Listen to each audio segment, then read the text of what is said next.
What is up, guys? Welcome back to Between the Pylons. I'm John Camacho. Thank you so much for watching. Today we are talking about Kenny Willekes, defensive end out of Michigan State, and this is a request from PayPal My Money. Thank you so much for that request, buddy. I was actually gonna put this out on Monday, but I decided but the video that was supposed to come out today, which was my Justin Herbert video, it needed a little bit of work, I'm not gonna lie. So decided to push that back for a couple more days and just put this out now. So guys, everybody out there, thank you so much for watching. Please like, subscribe, all that good stuff. Really appreciate it. Let's get on to the video. Kenny Willekes. This guy is the definition of just a high motor, high effort type of guy. Like that's the first thing that jumps out to you when you watch him. I really had watched this guy a while ago and had to kind of go back in preparation for this video, and it just blew me away how many times, and you're going to see it when we get to the film part of this, how many times he just consistently was just all out. If he couldn't win with all out physicality or anything along those lines, just never gave up, never surrendered. I mean, it was just absolutely awesome to see him just never play past the whistle every single time. He embodies that mentality. So that's the first thing you have to say about him. And it's going to be unfortunate because I'm kind of gonna get into this stereotype high effort white dude, and I really want to stay away from that, but it just is what it is. That's the type of player he is. So I hope I don't lean into that stereotype, but I mean, he does fit the bill a little bit. Let's just be honest. But all right, let's show you this skill chart and get this started, guys. Alright, so here we are with the skill chart. Right off the bat, you're going to notice the burst, it's not great. It's not elite by any means, but it is good. This is a plus grade for him. I really didn't have an issue with his jump off the line most of the time. There were a couple issues here and there. Overall, I would say athleticism, Ben, that's really not his game. He doesn't really show that on film. And, again, that's kind of what I was saying at the top of the episode. He wins other ways, and that just is what it is. Technique, it could use some work. I like his hand usage at times. He does have a plus grade there. It kind of gets wild with it. It's not perfect, but I mean, that's pretty consistent if you watch a lot of college guys at this level. I mean, it's never perfect. Very rarely is it perfect anyway. Explosive number is actually pretty good. So what this is a number that just takes in a couple different combine points, and it's specifically designed for defensive ends. I wish I could tell you off the top of my head who came up with this, but it was a famous scout, back in the 80s or 70s, whenever it was a while ago. But I read his book, and again, I'm blanking on the name, but I read his book, and it brought up this explosive number thing, and I kind of took that and put it into my program. He actually graded out pretty well. I mean, that's a really good grade. It's not perfect. Again, athleticism can be bad and you can still be an explosive player. It's not the same thing, but usually you'd think that it would equal out a little bit more. I will say, I believe he ran like a 4.87 or 4.78, something along those lines. It was a really bad 40 time, and I understand that obviously that's not good, but that doesn't affect explosive number. So just keep that in mind. It was everything else that goes into it there. But moving on, read and react, I really like him versus the run. Again, it's just, somebody who never gives up on a play, you're gonna appreciate it against the run. But I mean, I think he's a good tackler. I think he plays hard. He's not afraid to put his body into it. Obviously, if he's a defensive end, you expect that. Frame is a little small, about 6'3", which that's not small by my standards, but by NFL defensive end standards, that is small, obviously. Again, motor, this is at a 9, 8.9. You can't get much higher, obviously. That's really where he makes money. And I don't usually show motor on this grade, but I just think it's such a big part of his game that I had to put it on there.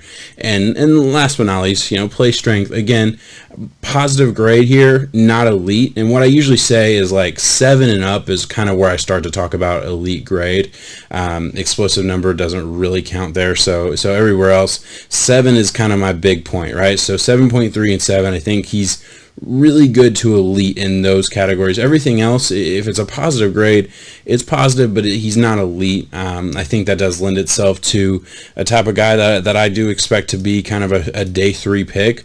But I mean, I think he's going to be a really good addition to any team. I mean, every coach that gets this guy is going to absolutely love him. But anyway, guys, let's move on to the film portion of this video.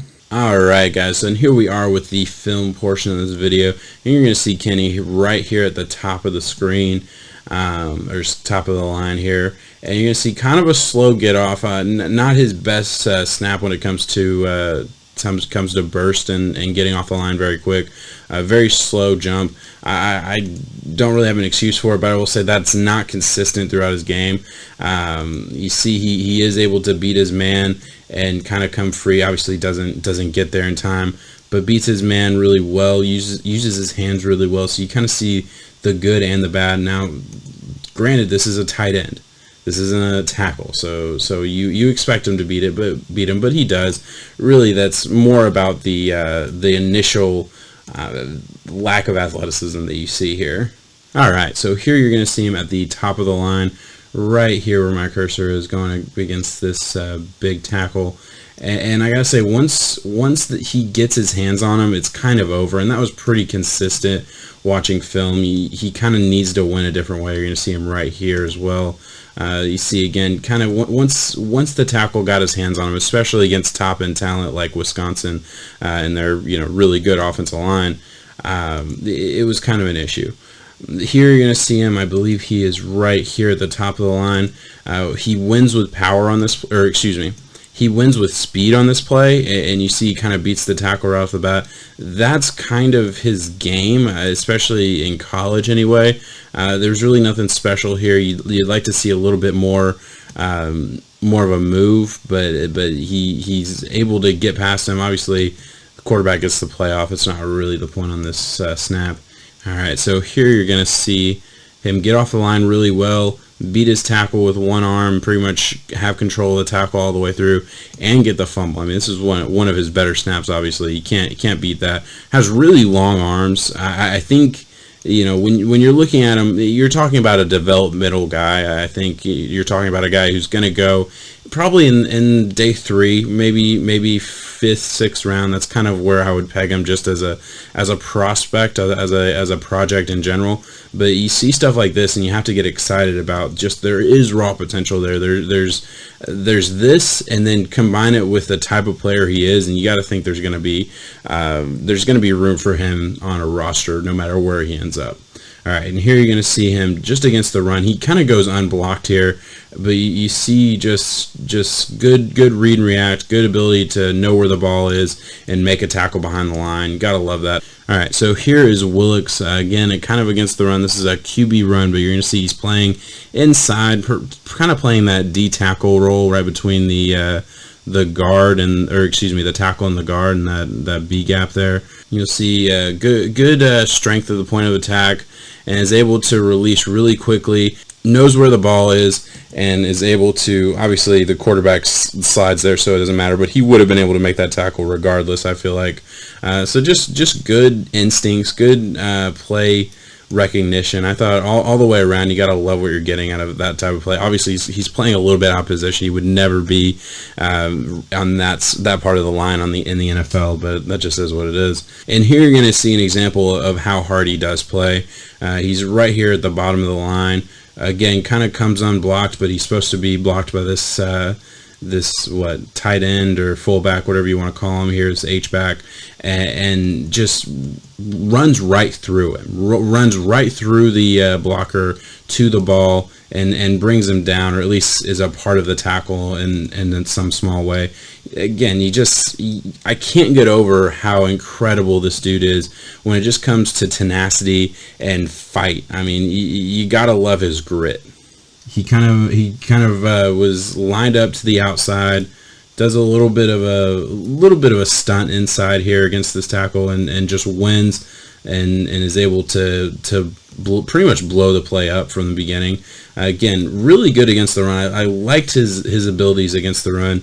Has a good nose for the football in general, and you gotta love that. That's instincts. You can't teach that part of football. I mean, you can give me a guy who's as big and as strong as you want to, but at the end of the day, if he doesn't have a nose for the football, if he doesn't have instincts for the game, it's going to be hard to put him out there on Sundays. And this dude has it. He clearly has just a natural instincts, and that's just something that I love especially on the defensive side of the ball. I mean, it's something that I don't feel like you can teach, and you see it consistently from him.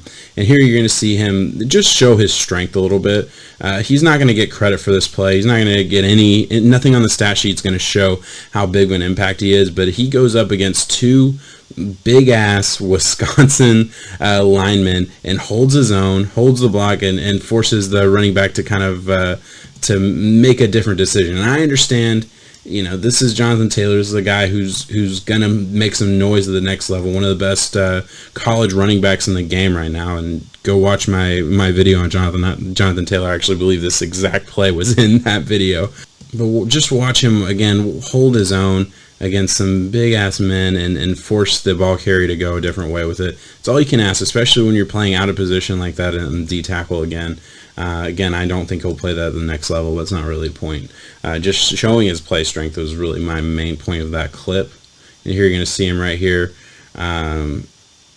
Kind of get pushed around a little bit, but really what I wanted to show, and this is just a play that shows how he doesn't stop at the whistle.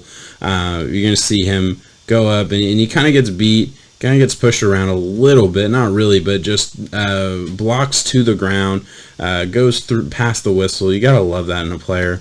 And I'm just going to show a couple more plays that are kind of in the same vein. I mean, I can't get over his tenacity and just his ability to keep fighting, keep fighting. By the way, he's right here. He's number 48 right here. But you're just going to see him fight and fight and fight and fight and fight and fight and fight. I mean, I don't think I've ever watched a lineman fight and work as hard as he does, play in and play out. And I'll be honest, guys, just personally, I mean, I love this player's story, and I'm just going to talk about that just for a second. This is a guy who was a walk-on at Michigan State after having a pretty okay high school career, just never got any offers. Walks on at Michigan State, has a pretty good career in his junior year. I believe got 20 and a half sacks, played very, very well. Ends up breaking his fibula in his junior year, I believe, at the end of the season, which I can tell you from personal experience sucks. I broke my fibula last November, and I'm still limping, honestly. Granted, I had a couple extra surgeries and a couple of things went wrong along the way, but still, that is not a fun injury, especially that lower leg. You lose all your power. I mean, it takes everything away from you. But he comes back, has a really good senior season. Now he's ready to go into the NFL draft, and everyone's already counting him out as just this undersized, cliche of a player. And man, I love it. I love the way he plays. I love a guy who is constantly working, who is making something of himself his way, and I just have so much respect for that. It's why I love this game so much. It's why I watch, and I feel like guys like this are what makes football so wonderful. And in this world that we're in right now, with everything going on, these are the kind of things that keep me so excited and keep me so hopeful for moving forward, because I see him work, play in and play out, and it's almost a metaphor for me, for what I'm doing, for what we all kind of have to do right now amid all of the extra crap that's going on in this world. So I just wanted to say that just from a personal standpoint, to me, he embodies everything great about this game, and I couldn't love it more. And my final grade for Willekes is a 5.33. That is a day 3 grade. I know I did already say that he's a 5th or 6th round pick. After saying all these things that I love about him, that's still true. He still is lacking a little bit of technique that you'd like to see. He is lacking the size that you're gonna get, that you're gonna kind of need from your for day 1, day 2 picks. I mean, that just is what it is. That's the nature of this beast, and I kind of have to look at it from both sides. As much as you can love the player player and love the potential, because I really do think there's potential. I think I showed enough to show just his fight, his grit, and even in the pass rushing, I mean, you see glimpses of a guy that, he could put it all together. He's not a finished product. He's not. He needs to put together some pass rush moves. He needs to match his hands with his legs sometimes, which is an issue with a lot of players you see at this level.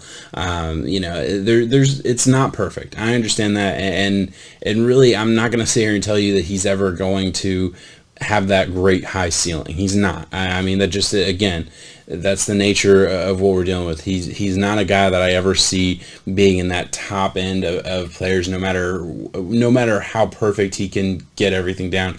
I don't see his ceiling being incredibly high. I do see a starter, though. I see a guy that could start on a lot of teams in a couple years, if